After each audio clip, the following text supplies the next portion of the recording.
তুমি কার সাথে কথা বলছিলে?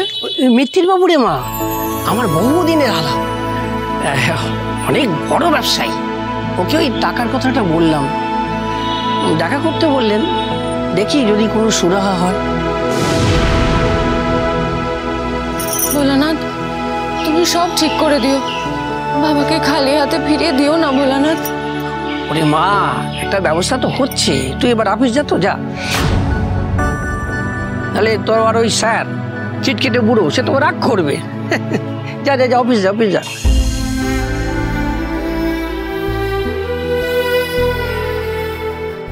কি ব্যাপার বলতো?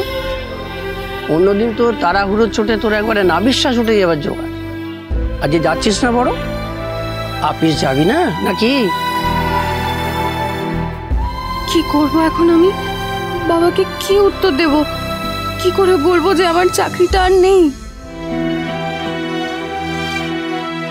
এই গৌরী, এই দেখ, তোকে যে বললাম কাকাকে ডেকে দে, কাকার জন্য জল খাবার বেড়েছি।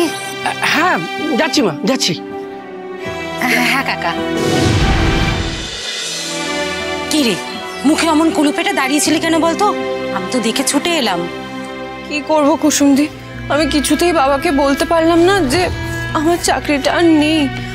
আমার গলার কাছে কথাটা এসেও আর বলতে পারলাম না।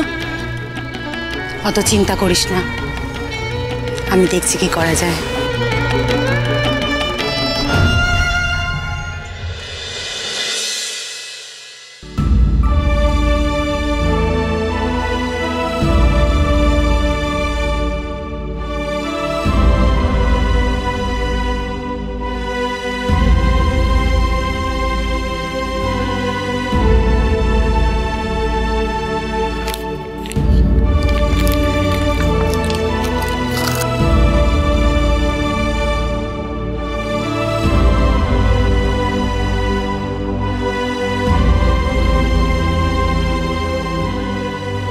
এই জমির কাগজের উপর অনেকের নজর ভোলানাথ, তাই তোমার কাছে এগুলো লুকিয়ে রাখলাম। তুমি এগুলো রক্ষা করো ভোলানাথ, দেখো কেউ যেন খুঁজে না পায়।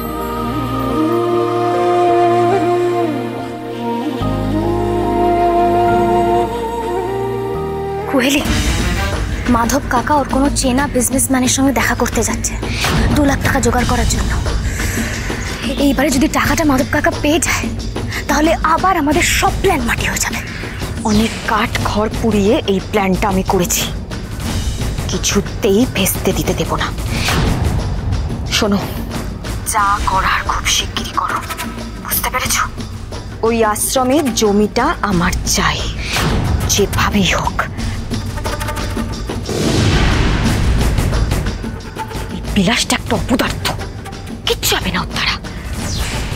যা করার এবার আমাকেই করতে হবে।